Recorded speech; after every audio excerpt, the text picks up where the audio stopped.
Welcome to the Awesemo Early Bird Podcast. It's your old pal EMac coming to you with Greg Ehrenberg as we get ready for a So Happy It's Thursday MLB slate. We've got early baseball, we've got afternoon baseball, we've got main slate baseball, we have the NHL, we have the NBA, and oh yes, we have the NFL. Thursday Night Football coming at you in full effect. When was the last time all four major sports played on a Thursday? Oh, I have no clue. I'm not good at like dates and thinking of things in those terms.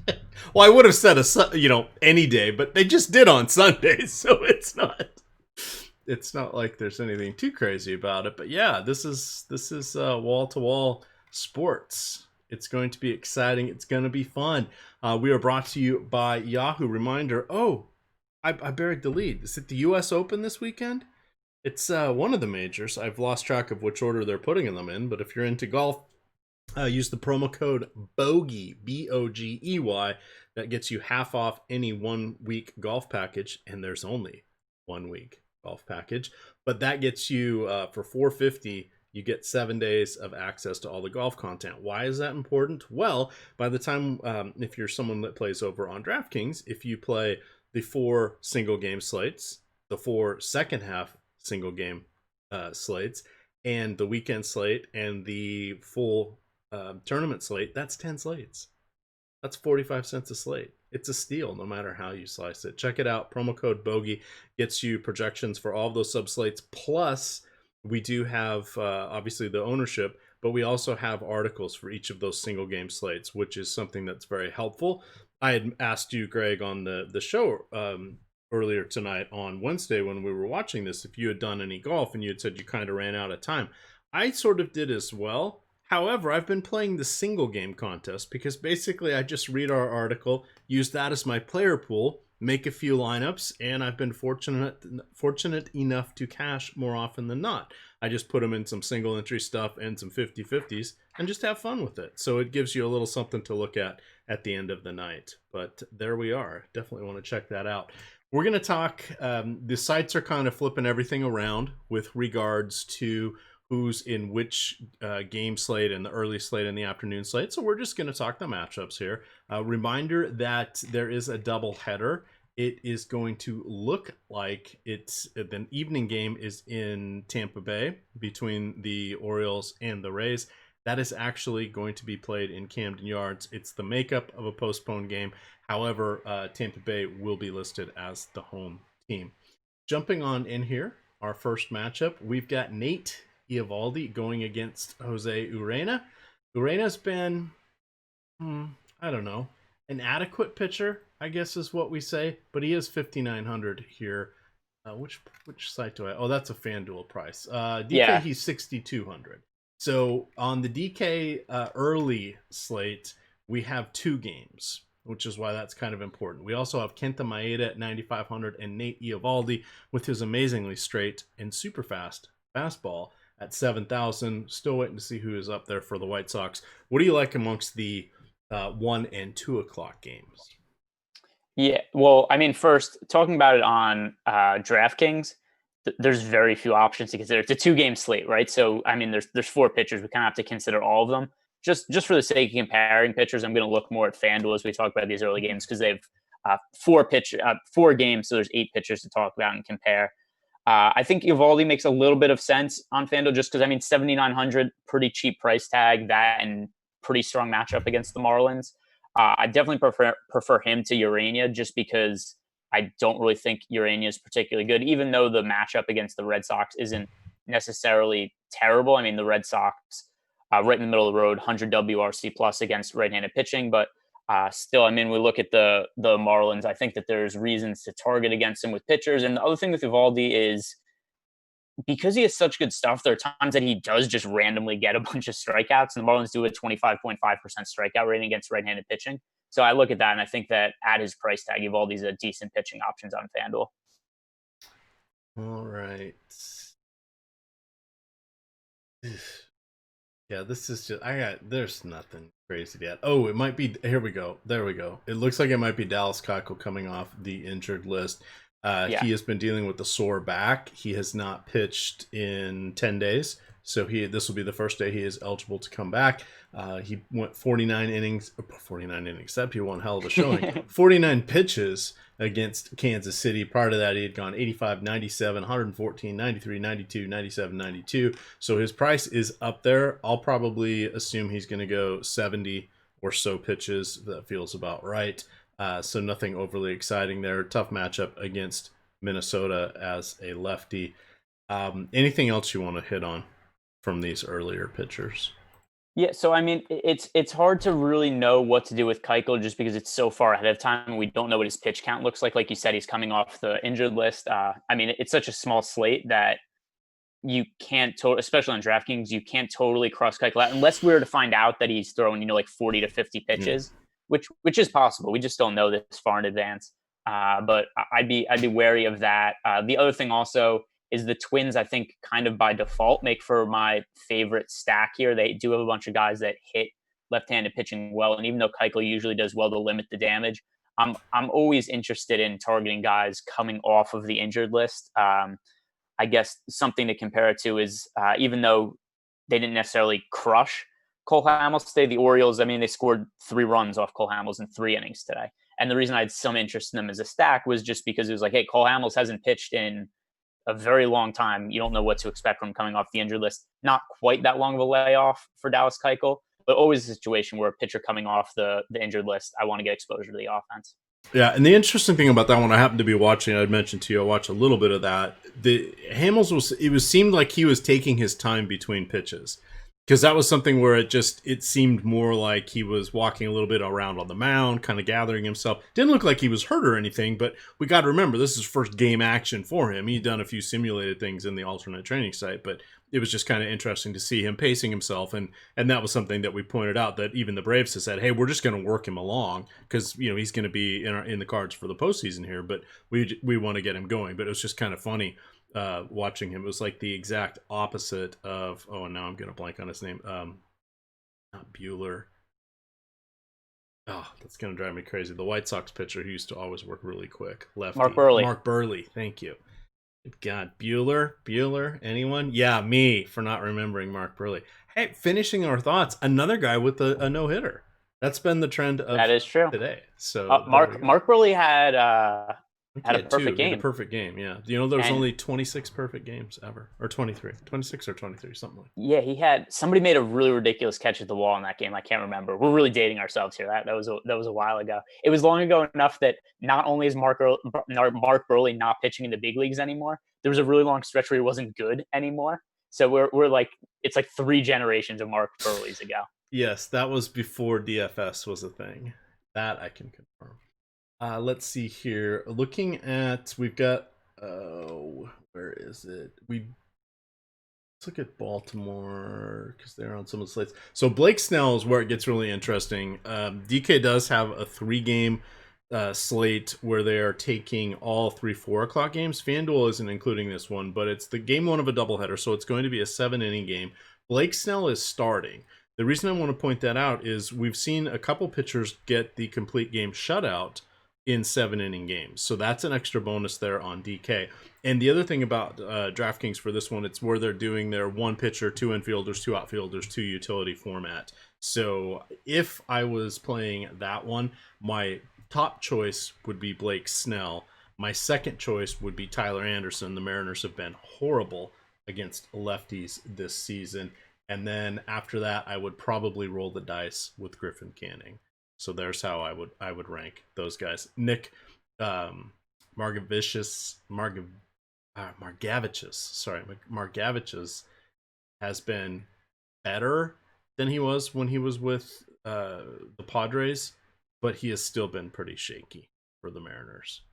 I mean, he has a 5.34 ERA this year. So it's as bad as he was last year. It's not saying all that much to say he's pitching better this year. The other thing I'll add with that weird short game, which I haven't played any of the short game format that they hand-build one lineup on most of their slates. Okay. At the time we're talking about it, they don't have pricing up for it. So that also adds another wrinkle in terms of I don't really know who I like that much other than saying on paper, if all the prices were to be what I think they should be, Blake Snell would still be the top play. He's by far the best pitcher on the slate. As you know, I generally like to go to the expensive pitchers, and it works out unless they're Jacob DeGrom, they get injured in the second inning. But in general, it is a strategy I like to employ. All right, now we're headed to the main slate here. We've got a 6-gamer. So the fun thing about this is all the games except for one go off between 7:05 and 7:10. We have a true late night hammer, and oh, what a late night hammer it is going to be. Coors Field. We have a couple southpaws there that we'll talk about. Hey, let's start with the dessert first. Why not? Julio Urias going against Kyle Freeland. This one is going to be exciting because Coors Field is involved. Freeland has struggled a little bit at home this season. Well, he's struggled everywhere, but at home. And I do want to point that out because the 2 seasons heading into this, he's actually a functional pitcher at home, which is kind of interesting. He and Heron Marquez and Antonio Senzatella do a reasonable job there, relying on the ground balls. And the Coors Field sort of inflates the ERA for them just a little bit because their home run rates are up, but they get, if you look at their xFIP, they're actually, in that, all of them are in that 4.5, 4.6 range, which is pretty good considering they're pitching in Coors Field. So just want to point that out, but it's the Dodgers, plenty of righties to choose from. And then Urias on the other side here, he does have to go into the teeth of Story and Arenado, who both since the beginning of the 2018 season have well over 300 isolated powers each against lefties. Urias has gone 96 pitches in his last outing. Prior to that, 75, 78, 79. We know that last year and the year before, they kind of used him a little bit as a starter, kind of as a reliever. They're bringing him along slowly. He's their next Clayton Kershaw. The point I just want to bring up there is he's not quite the dominant guy, and I could see them yank him relatively quickly at the first sign of trouble. He has gone, 1, 2, 3, 4 of his 9 starts have been less than 5 innings. Like he hasn't even gotten it even close to finishing the 5th inning there.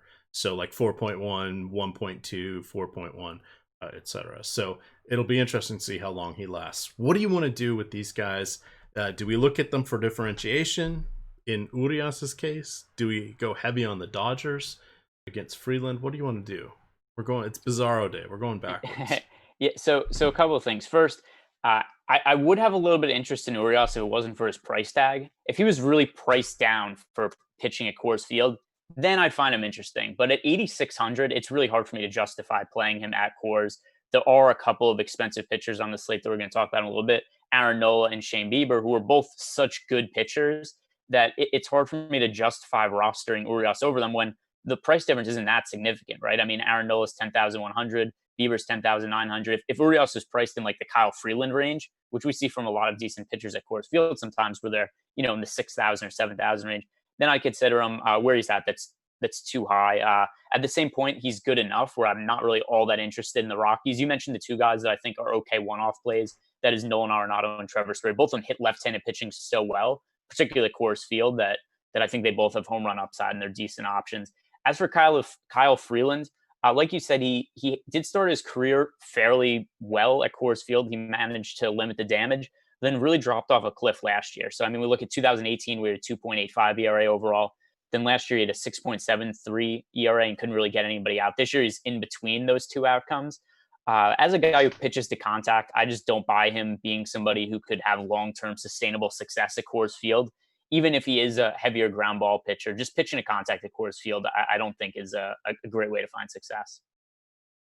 All right. Thank you for reminding me of that. So it was 17 and 18 that he did well. Last year in 19, lest we forget, he got sent down to the minor leagues, made 6 starts because he was so bad. They banished him to the minors. He had going off memory, a 6.88 ERA in those starts down in the minors. And they're like, oh, you can't do any worse. Come on back, friend. We're bringing you back up to the show.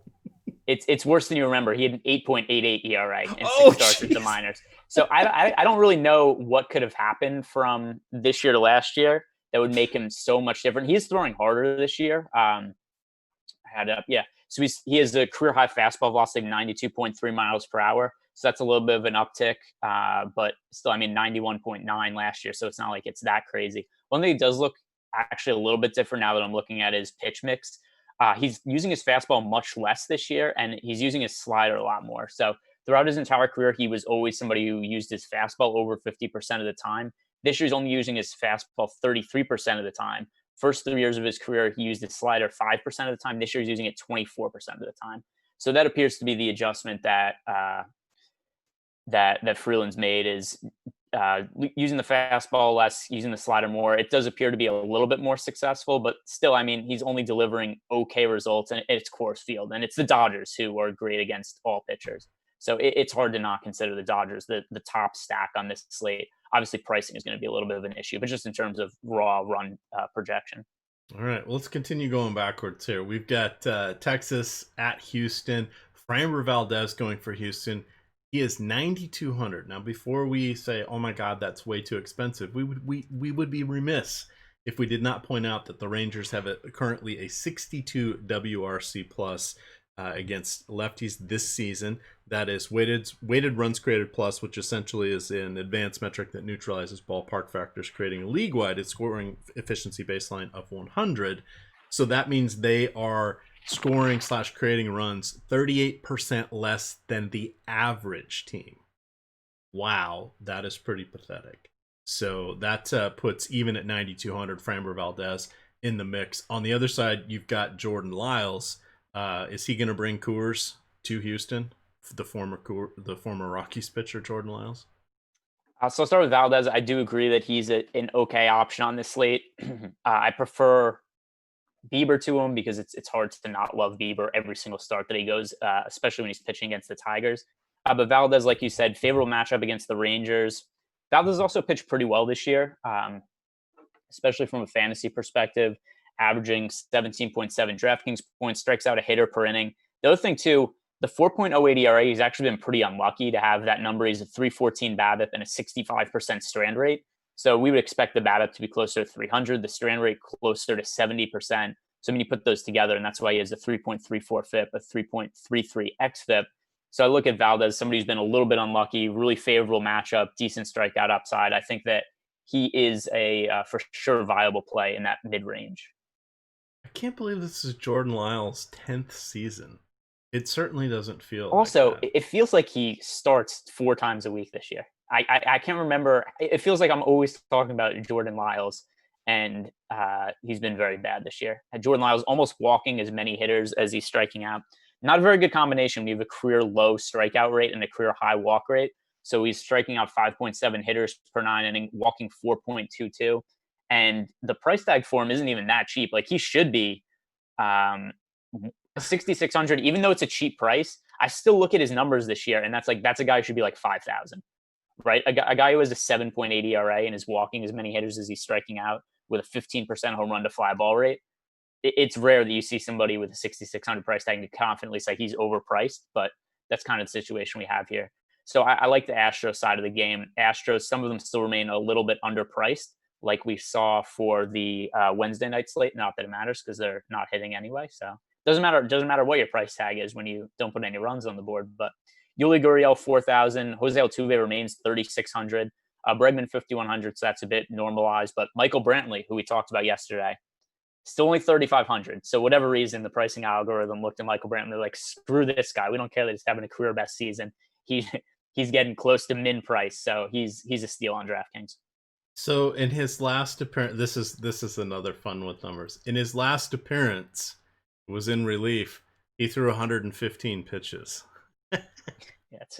For Jordan Lyles. Now, what happened? Well, one of the 3 Luis Garcias, who is in the league right now, did not record an out as the opener. That would be the Texas Luis Garcia, who actually has been in the league longer than the other 2 Luis Garcias, and at least he is one of the 2 that has his own picture. The Luis Garcia for Houston actually has the Luis Garcia of Washington's picture on his DraftKings player page. So there we go. I'm looking at Lyle's numbers right now. He had a very impressive start where 3 of 5 outings, negative fantasy points. So that's always nice when somebody, it's like, his last handful of starts, he's actually been more likely to score negative fantasy points than positive fantasy points. As for his upside this year, he has scored over 10.1 fantasy points once. That is painful. So we've talked 4 pitchers. We're looking at 2, well, 1.5 now. Maybe Urias is back in the conversation after realizing we're running out of guys and we've got just Framber Valdez. Moving to our other 7-10 game again. What's old is new. I should do breakfast for dinner today, because if we're going from back to front, why not? Cleveland at Detroit. We've got the Beebs, and Greg has already announced on this show he is a believer.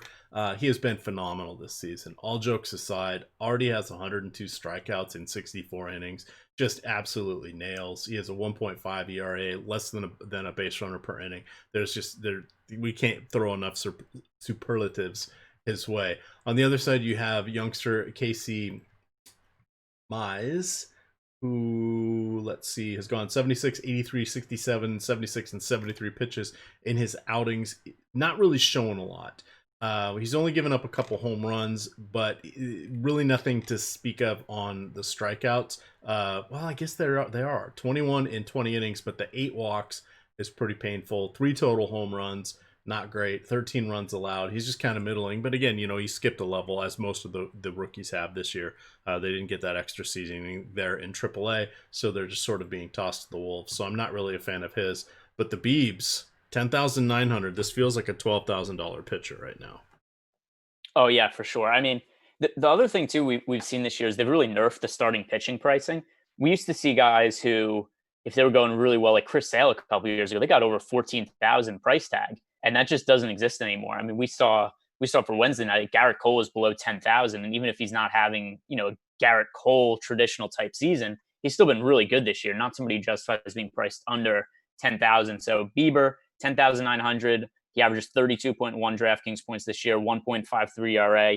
Something would have to go horribly wrong for him to not win the Cy Young at this point in the season. And then you look at the matchup against the Tigers, 84 WRC plus against right-handed pitching, 27.7% strikeout rate. So they strike out more against righties than any other pitcher in the league.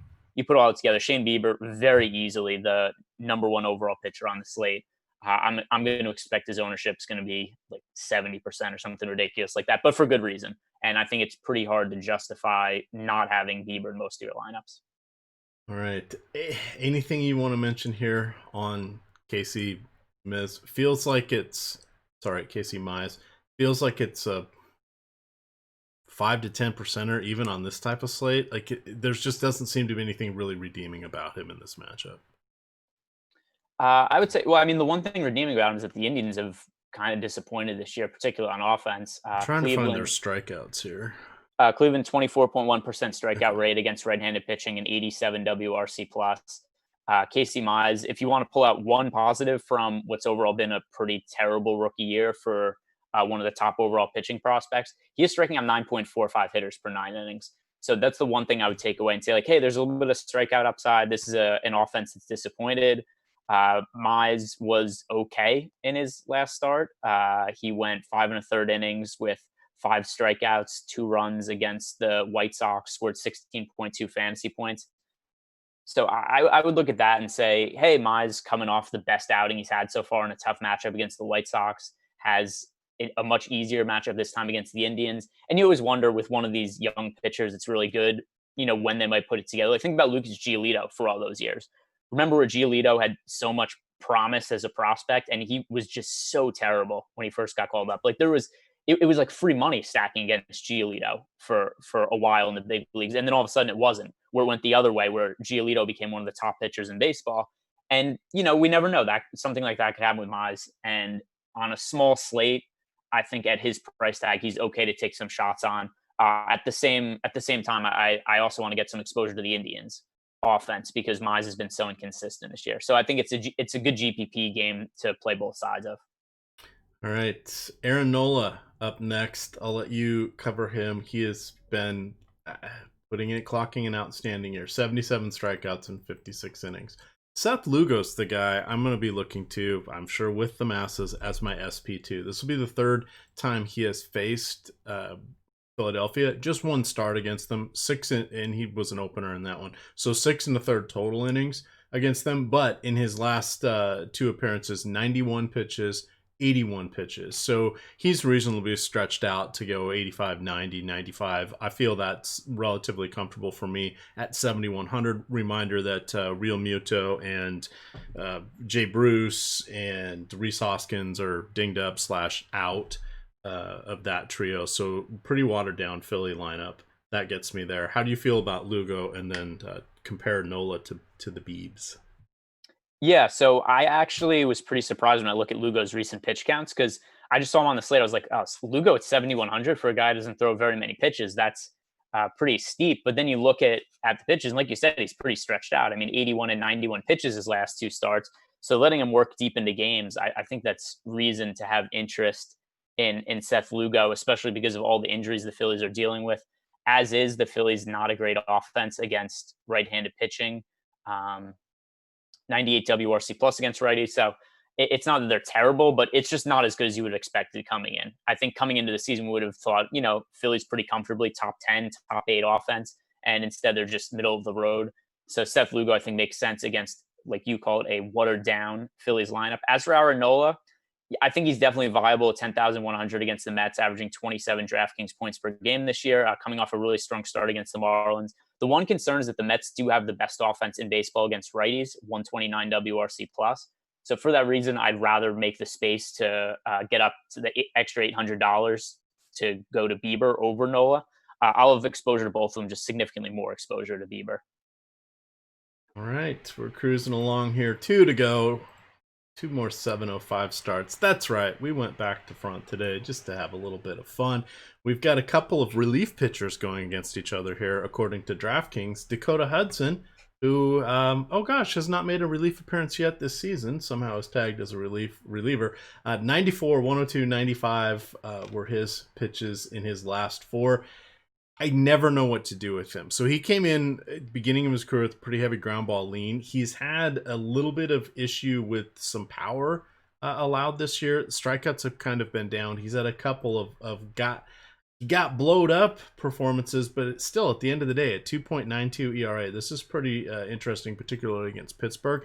And then on the other side, you have Steven Brault, who is kind of interesting at 5,900. This is a pitch per dollar play. 97, 96 in his last 2 starts. He's 5,900. I'm not overly worried about the Cardinals. And we got to play 2 pitchers on DraftKings. Yeah. And there's a game in Coors. Do we really want to fork over the money for someone like Nola and Biebs? Probably not. So that means Brault's going to be in the conversation here. What do you want to do with these enigmatic pitchers, these mysteries shrouded in an enigma wrapped inside of a riddle? So starting with Dakota Hudson, not only has he not made a relief appearance this year, he made 33 appearances last year. 32 of them were starts. So where the relief pitcher tag comes from on DraftKings, I have no clue. He borrowed it from Daniel Hudson. I'm telling you, that's what it has to be. It could be. It could have been a mix up in the player ID system. The other thing with Hudson, he's due for regression, because if you look at his ERA this year, like you mentioned, 2.92 ERA is pretty solid, but a 4.42 FIP and a 4.18 xFIP. So what is going right for him? Well, he has a 194 BABIP, and that is unsustainably low. So going forward, that should go up. Although with that said, we're also only 2 weeks left in the season. So he's just going to finish having a very lucky year unless he just has one game where he totally gets blown up and gives up 10 runs or something like that. With all that considered, I don't really have interest in Dakota Hudson at 8,200. I'd rather roster Framber Valdez. I'd rather roster Nola, Bieber if I'm paying up for a pitcher. That's the other issue with Hudson, also at 8,200 with his limited strikeout upside and looking like the regression monster should come for him soon. The price tag is just a little bit too steep. With Steven Brault, I agree with you. I think if you just look at his numbers, it's hard to make a case for him, but he's a $5,900 starting pitcher on DraftKings where you need an SP2. Earlier in the season, pitch count was a massive issue for Brault. 96 and 97 pitches in his last 2 starts. So just given the price tag, I think he's fine to get a little bit of exposure to if you really need to save salary. All right. So, God, Hudson still has a 57 ground ball percentage this year. I thought it had gone down. And what's really crazy, too, is that typically it's fly ball pitchers who have lower BABIPs and it's ground ball pitchers who have higher BABIPs, just because fly balls, if they're put in play, generally tend to lead to more outs. So it really doesn't make sense how crazy his BABIP is. Yeah, it was 57% last year as well. Interesting. So, okay, I stand corrected. I thought it had come up a little bit this year, but no. And it was 60. It was 62 his back in 2018, but he only faced 100 batters. 100. All right, sort of solved that one. Yeah, kind of a whole lot of yeesh. We can kind of see how teams are going to build themselves. So if you're willing to embrace, and you should in baseball, particularly in 2020, some variance, some risk with your pitchers, you'll get enough differentiation, it looks like, against the field, that if things go sideways for any of the good pitchers, or you happen to luck into lightning in a bottle and get, one of those 15-run performances from your random stack that people aren't on, you will do quite well. Our opening matchup here, which is going to finish us off, is Masahiro Tanaka, who is going to take on the Blue Jays. He has not yet faced them this season. 91, 95, 88 pitches in his last 3 starts. He has allowed 6 home runs. That should be no surprise for us, because that's what Masahiro Tanaka does. But in 37 innings, but he's also got a decent, nearly a strikeout per inning. And at 7,800, that's somewhat intriguing. Chase Anderson going to be playing with fire here, going against the Yankees, who scored 20 runs on Tuesday. They have 11 runs so far in the 7th inning on Wednesday. They've played at 11. My wraparound stack kind of would have worked. I said not to do it because I didn't really like Kyle Higashikoa. Not Kyle Higgy. He has 2 home runs. 2 home runs off of Tanner Roark, 1, and off of Wagsback. Wow. Sorry, Toronto fans. This is just like, you lose the Raptors, and now you got to watch this pitching staff. This pitching staff, which on Thursday will include Chase Anderson. Anderson, a whole lot of used to be kind of a reverse splits guy, a little worse against righties, which same-handed pitchers. That's what we usually see. The opposite-handed hitters do well against pitchers. That's what we call the platoon advantage. But against the Yankees, they've got power all over the place. I'm not seeing anything intriguing here from Anderson at all, even with $7,500 price point. Finish this up with our first game of the night. This is kind of fun doing it this way. So the other reason I don't really like Daniel Hudson or Dakota Hudson is because I think that Tanaka for $400 less makes for a better play. There's more strikeout upside in Tanaka. There is a chance that maybe he gets blown up, but I mean, he's pitched relatively well throughout his time in the big leagues. 3.16 ERA, 4.04 FIP this season. Like you said, striking out about a hitter per inning, and you just compare the strikeout upside to Tanaka to the strikeout upside of Hudson. I think it makes more sense to go to Tanaka for a little bit of salary savings. As for the offenses, it's hard to ignore the Yankees offense, not only hitting really well right now, but they're also finally getting healthy. Aaron Judge is off the injured list. Giancarlo Stanton's off the injured list. And you put all that together, and you have to think that they're getting healthy at the right time and ready to make a playoff push. All right. That's going to wrap her up for us. Sort of a straightforward, whole lot of mess. We, of course, will have the baseball strategy show on Thursday morning. We will have the NFL strategy show Thursday morning. There's going to be NBA Live before lock. There will be MLB Live before lock. And there will be, wait for it, NFL Live before lock. Thursday is going to be very exciting. Do not forget to set your lineups there for the U.S. Open. You've got promo code BOGEY, B-O-G-E-Y, gets you a $4.50 one-week package for PGA. That's half off. And like I've mentioned twice now, you can get 10 different DK slates with those golf projections there. Well worth it. Well worth it. Any final thoughts before we get on out of here, Greg? No, I mean, just once again, I hope my pitchers don't get hurt tomorrow. That would be that would be a nice change of pace. Which part of the variance of baseball, that is one of the things that happens. It's always funny when it's like the second inning of one of the first games of slate, and it's like, actually, look at tomorrow's pricing. All right, and with that, gamers, good luck.